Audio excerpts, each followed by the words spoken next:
Сәлем достар, бүгін сіздермен шетел тілдерін қалай тез және тиімді үйренуге болады, сол жайлы сөйлесеміз. Сонымен менің каналыма қош келдіңіздер. Мен сіздермен бүгін өз тәжірибеммен бөлісетін боламын. Мен өзім орыс тілінде және ағылшын тілінде аздап сөйлеймін. Себебі аздап сөйлеймін дегенім, мен ағылшын тілін қазір күнделікті өмірде мүлдем қолданбаймын. Бұрынғы жұмыстарымда қолданатынмын, қазір мүлдем жоқ. Одан кейін түрік сериалдарының арқасында түрікше үйрендім. Түркияға барған кезде өзімнің түрікшем жақсы екенін білдім сериалдардың арқасында. Мен достар, бірінші әдіс демей қояйық енді.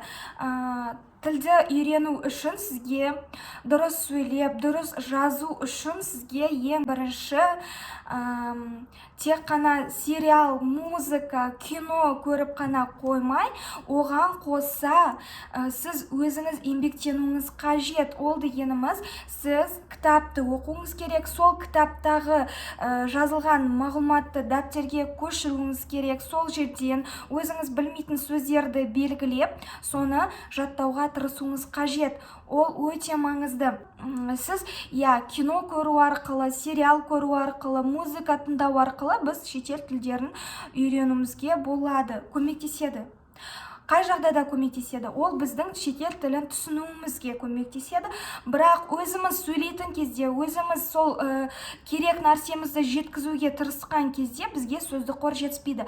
Сол сөздік қорды толықтыру үшін сізге бірден бастап 100-ге дейін, бірден бастап не болмаса 1000-ға дейін тізім жасап алып, жаңағы сөздердің тізімін жасап алып, жаттаудың қажеті жоқ. Ол сізге көмектеспейді. Сізге көмектесетін әдіс ол жаңағы музыка, кино, сериалдан бөлек сіз кітап оқуыңыз керек сол тілде, және де сол кітапта жазылған мағлұматты ең басында жаңағы беттеп, бірнеше беттерді көшіріп жазудың қажеті жоқ.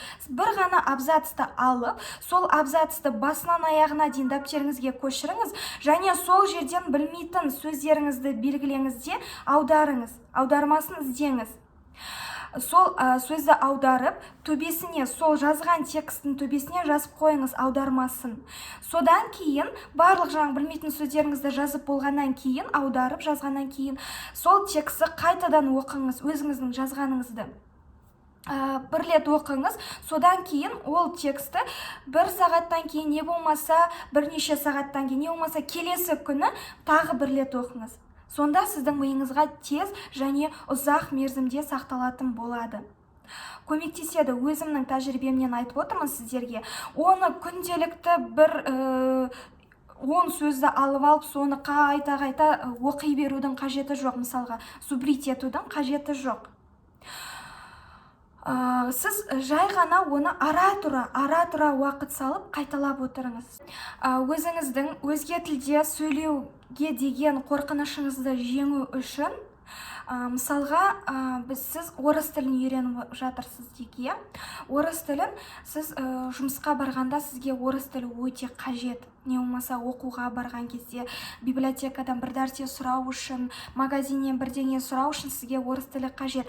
Сол үшін сіз өзіңізге ғана қажетті сөздерді сол күні жаттаңыз. Мен Турцияда болған кезде солай істегенмін. Мен түрікше түсінгеніммен айта алмайтынмын.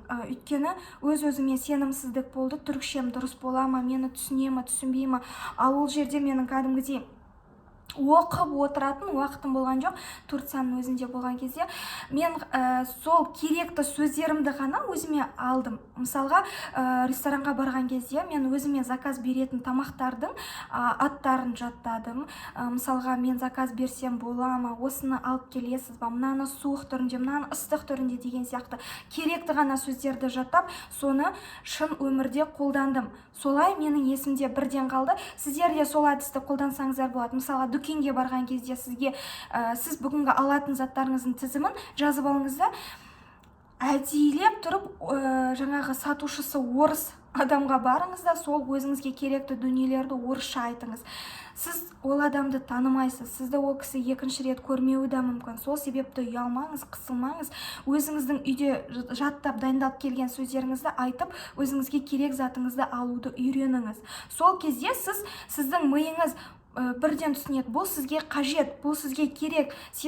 Миыңыз бірден ұзақ мерзімге оны есіңізде сақтайтын болады. Себебі сіз оны жаттадыңыз және оны есіңізге түсіруге тырыстыңыз. Сол себепті ми оны ұзақ мерзімге сақтайды. Сіз оны келесі жолы өзіңізге керек болған кезде оп-оңай есіңізге түсіріп сөйлей бересіз. Және де қорқыныштан арыласыз, ұялу деген сезімі мүлдем жоғалады. Содан кейін достар, тағы да бір жақсы көмектесетін әдіс бұл диктант. Диктант. Сіз кітапта не болмаса жаңағы өзіңіз жақсы көретін әннің куплетін диктофонға жазып, содан кейін сол диктофонды қосу арқылы дәптеріңізге диктант жазыңыз. Диктантты жазып болғаны, енді әннен гөрі әрине кітаптан бір абзацты оқып, соны жазғаныңыз диктант ретінде әрине тиімдірек, себебі сіз әнді күнде тыңдайсыз, оны қатесіз жазуыңыз меніңше мүмкін. Қатесіз жазасыз да. Сол себепті бір кітаптан бір абзацты алып, соны диктант ретінде жазыңыз. Сол кезде сіз диктофонға жазып алып, бірінші оқисыз, мұқият оқисыз, өзіңізге түсінікті болу үшін диктофонда. Содан кейін сол диктофоннан тыңдау арқылы соны дәптерге жазасыз. Одан кейін сіз оны тексересіз, өзіңіз. Сол тексеру арқылы сіздің жаңа қате жіберген сөздеріңізді түзету арқылы сіз сол сөзді есіңізде ұзақ уақытқа сақтайсыз. Бірінші оқу жағыңыз дұрысталады, одан кейін жазуыңыз, қатесіз жазуыңыз дұрысталады, одан кейін сөздік қорыңыз толықталады. Міне, өте тиімді әдіс. Міндетті түрде сіз ағылшын тілін, орыс тілін және де басқа да шетел тілін үйреніп жатқан болсаңыз, сол тілде кітап сатып алыңыз. Міндетті түрде кітап алыңыз және сол кітапты бастан аяқ аударып біткенше тоқтамаңыз. Мен ағылшын тілін үйренген кезде тура солай жасаған болатынмын. Бегущий в лабиринте ағылшын тілінде сатып алдым және орыс тілінде, екеуін де оқып шықтым бастан аяқ. Жаңағы енді орыс тілі түсінікті ғой, түсінгенім. Ағылшын тілінде әрине сюжетті білгеннен кейін не туралы айтып жатқанын білдім. Сол себепті қатты қиынға соққан жоқ, бірақ жаңағы аударуға, жазуға келген кезде қате өте көп болды. Бірақ сол қателерді түзету арқылы менің сөздік қорым көбейді және қатесіз сөйлеуді үйрендім. Сіздерге де сол әдісті қолданыңыздар деп кеңес беремін. Сол кезде тілді үйрену әлде қайда оңайырақ болады. Содан кейін достар, орыс тілін үйрену қиын, ағылшын тілін үйрену қиын, бұл деген шетел тілдері дегенді ұмытыңыз. Мүлдем ұмытыңыз. Бізге қазақтарға тіл үйрену өте оңай. Және де сіз ағылшын тілінде, орыс тілінде мектеп кезінен оқыдыңыз, сізде база бар, соны естен шығармаңыз. Мен орыс тілінде, ағылшын тілінде білемін, себебі мен оны мектепте оқыдым. Менде база бар. Сіз алфавитті білесіз, сіз жаңағы жай ғана қарапайым сөздерді білесіз, орыс тілінде де, ағылшын тілінде де. Мысалға, ең бірінші сіз ағылшын тілінде білетін сөздеріңізді дәптерге жазыңызшы. Кем дегенде бір 50-100 сөз шығады. Жай ғана stop, okay, pen, book. Жай ғана күнделікті білетін сөздеріміз. Орыс тілінде де тура солай. Сіз білетін сөздер көп. Сіз оны күнделікті автобуста естіп жүрсіз. Остановите, я иду, я еду, мысалға, я стою, я сейчас куплю деген сияқты сіз ондай сөздердің бәрін негізінде білесіз. Сол білетін сөздеріңізді өз-өзіңізге сенімді болу үшін дәптерге жазып тексерсеңіз болады біліміңізді. Сол кезде өзіңізге деген сенімділік пайда болады. Мен бұның бәрін жаңағы ағылшын тілінде жақсы көп сөз білетінімді түсіндім курсқа барған кезде.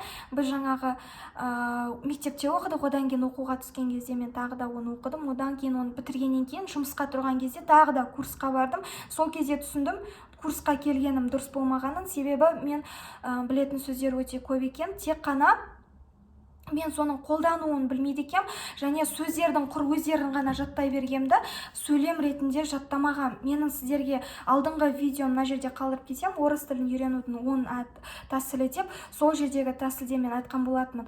толық сол тілде сөйлеуді үйреніңіз, сөйлем қылып сөйлеуді үйреніңіз.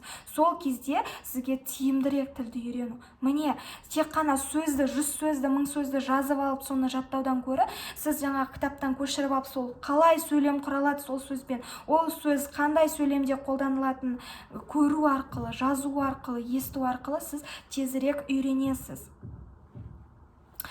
Сонымен достар, осымен бүгінгі видео тамам. Менің каналыма тіркелуді және де лайк қойды ұмытпаңыздар. Комментарийға сіздер тағы қандай видео күтесіздер, соны да жаза кетіңіздер. Мен шынымен де сіздерге осы видеоның көмектескенін қалаймын. Мен ешбір жерден бір ойлап тауып не істеп жатқан жоқпын. Өзімнің тәжірибемдегі, өзім қолданған әдістермен сіздермен бөлісудемін. Және де жай ғана әдіс емес, өзіме көмектескен әдістермен. Сол үшін келесі видеода қандай тақырыпта нені талқылағанды қалайсыздар, не туралы айтқанды қалайсыздар, соны жаза кетсеңіздер.